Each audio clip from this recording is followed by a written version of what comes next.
Nagaan siniif haa ta'u obboloota hamboo hordoftoota hamboo YouTube nagaan siniif haa ta'u akkam jirtu fayyaa keessanii nagaa keessanii ani obboleettiin keessan nagaa kooti galata waaqayyoon siniin jechuu jaaladha. Akkam jirtu hordoftoota koo kanawwaa warran baay'ee jaaladhu warran baay'ee kabaju maatii koo jirtu nagaa keessanii baganaa jiraattan anaa jiraatu siniin jedha. Egaa har'ammoo obboloota koo Ruutaa sinii fidee dhufe jechuudha. Ruutaa fi obboleeyyan Abrish obboleettii Abrish Buzee fa'aan sinii fidee dhufe jechuudha. Egaa akkuma argitan asirratti Buzeen baay'ee Ruutaatti lola kaasaa jirti jechuudha. Maaliif Abrishinii siftaa maaliifi gizee lammataadhaa fi jettee baay'ee lolatti kaasaa jirti jechuudha.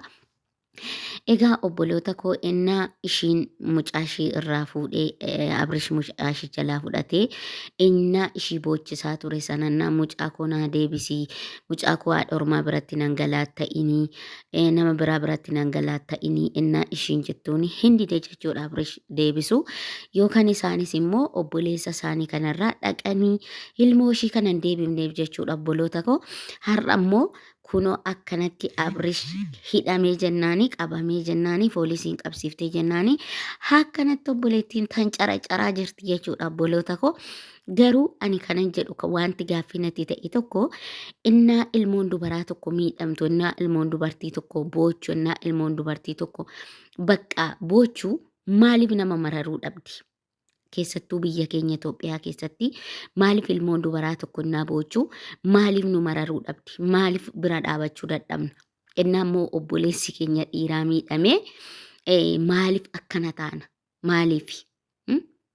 Amma akkanatti lolaa jirti jechuudha obboleessa ishiiti. Gaafa mucayyoon kun miidhamtu mucayyoon kunis obboleettii ishiiti. Ishiinis obboleettii akka kanaa qabdi waan ta'eefi innaa sana maaliif obboleettii kana biran dhaabbatiin? Maaliif ilmoo kana deebisin jedhin? Ishiinoo nama guddaadha. Ishiinoo nama deessee beektu. Ishiinoo nama garaa dhalaa beektu. Maaliifi akkuma amma obboleessa ishiitii akkatti harka reebdu kana akkuma obboleessa ishiitii gubattu kana maaliif immoo maaliifi ennaa sana hin dubbatin? Waan obboleessa ishii kanatti dhufuuf deemu wallaalteeti. Wallaaltee miti jechuudha. Hammeenya baasuudhaaf bakka dubbattuu baasuudhaaf guyyaadhuma kan biyya keenya Itoophiyaa sanatti guyyaa kam dhugaan dubartootaa mul'ata. Guyyaa kam namni tokko dubartiidhaan hin baddalamte jedha. Guyyaa kam ani dhugaa waaqa baay'uma tokko na dhiba jechuudha. Baay'uma tokko na dhiba maaliifi dubartiin tokko innaa miidhamtu innaa reebbamtu innaa ganamtu innaa cuupheedhaan qalamtee duutu innaa xiyyiitiidhaan duutu innaa shugguxiidhaan dhiirrajjeesu innaa asiidatti naqee gubee qaama ishii lawwaxu haadha ijoollee isaatii namni bakka namni tokko jechuudha wanni jedhu hin jiru dubbatu hin jiru jechuudha ishii sana. Garuu amma obboleessi ishii kuni mana hidhaa seene.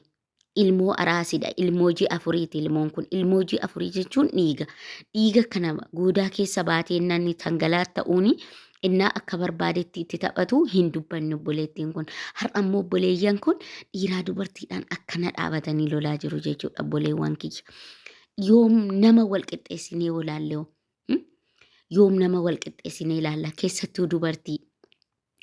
Kanaafi hordoftoota amboo YouTube warri akka kootti gaaffii isinitti ta'e warri akka kootti baddalamni dubartii isinitti dhaga'amu koomentii jalatti naa barreessan siniin jedha. Sabiskiraayib sheer gochuu hin dagatinaan siniin jedha hordoftoota koo. Egaa warri miidhama namaatti hin gammanne tokko warri miidhamni namaa sin gaddisiisu maaliif ani Abrish sin beeku Ruutaa sin beeku fayyadamtoota YouTube'iti isaan lachanuu jechuudha. Garuu dhugaadhaaf hoo dubbanne maali? Biyya keenya sana keessatti yeroo baay'ee miidhaan dubartootaa fi daa'imman irra ga'a. Daa'imman dubartootarra ayyoolii keenyarra maanguddootarra ga'a jechuudha. Maaliif yoom akka irraa dhaabatu yoom akka tuma argatan yoom akka bakka yoom akka miidhamni kun irraa dhaabbatu ani hin beeku dhugaa rabbii jechuudha. Ani hedduu tokko gaaffii natti ta'a. Maaliif biyyi keenya akkana ta'a? Maaliifi bakka maaliifi maaliif murtee numti balleessituu numti dubartii taati yeroo mara dubartiidha maaliif dhugaan ishii ilaalamu maaliif jedheetan natti dhaga'ama jechuudha dhugaa waaqa jechuudha baay'ee takka natti dhaga'ama jechuudha hedduu natti dhaga'ama jechuudha hordoftoota koo maaliif akka akkana ta'e maaliif akka akkanatti dubartiidhuma qofarratti qubni ol ka'u dubartiidhuma qofarratti baqa miidhaan dubartii qofarratti balleessituun balleessummaan jechuudha.